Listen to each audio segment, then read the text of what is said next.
هذه هي ألمانيا. ألمانيا الجميلة، الهدوء والسكينة، الأمان والاطمئنان والطبيعة الخضراء.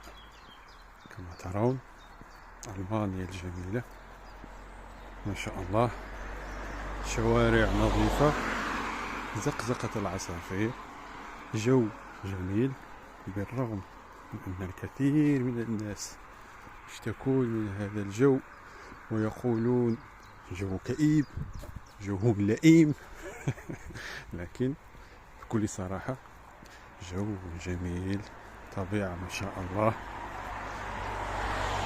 تفتح النفس، كل شيء أخضر كما تلاحظون وكما تشاهدون. أتمنى أن يكون قد نال الفيديو إعجابكم، وشكرا.